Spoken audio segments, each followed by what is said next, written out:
مين فينا بيقدر يقاوم صينية المسقعة المصري الأصيلة بريحتها اللي بتقلب البيت وطعمها اللي يفتح النفس؟ النهاردة هنعمل مع بعض أحلى صينية مسقعة بطشة التوم وبتكات بسيطة هتخليها حكاية.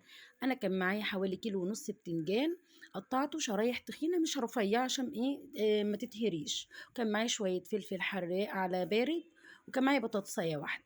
قشرت البتنجان ونقعته في مية وملح، ده التكاية دي مش هتخليها تشرب معاكي زيت خالص. نزلت هنا بشوية توم حلوين وحبة زيت، يا دوبك خدوا كده لون ذهبي. نزلت على طول بعصير الطماطم. انا عندي الطماطم مش بسبكها، بغليها كام غلوة كده واطفي عليها، وبرص بقى البتنجان والفلفل والبطاطس، واحط الصلصة اللي انا شلتها دي في الطبق عليها على الوش. بتبقى غرقانة كده في الصلصة، وما تنسيش تحطي معلقة السكر للصلصة، بتخلي طعمها حكاية وبتعادل الحموضة. تمام، انا كده رصيت البطاطس والبتنجان، هحط عليها الفلفل وهحط كمان طبقة البتنجان التاني. طبعا هتكوني مظبطة التوابل بتاعتك، انا مش بحب احط اكتر من الملح والكمون والكزبرة الناشفة عشان ما يضيعش طعم المسقعة الجميل. معايا البتنجان بقى كان دايب دوب لذيذ جدا.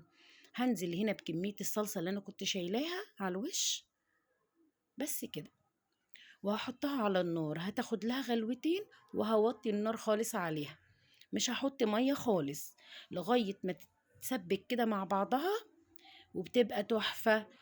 طلعت الزيت بتاعها على الوش وما فيهاش نسبه ميه خالص.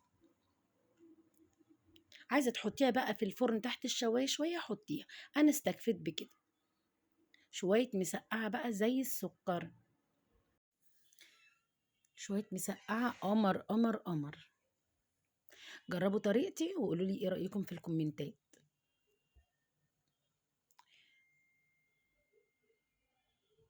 احلى حاجه بقى شويه الفلفل دول جمال جدا. لو وصلتي معايا لحد هنا اتمنى انك تتابعيني وتفعلي زر الجرس عشان يوصلك مني كل جديد. ينفع بقى يكون طبق رئيسي مع عيش بلدي كده طري، وينفع يكون طبق جانبي. دي اكلة بقى الناس المحتارة، جربوها وابعتولي في الكومنتات ايه رأيكم. دمتم في رعاية الله وحفظه.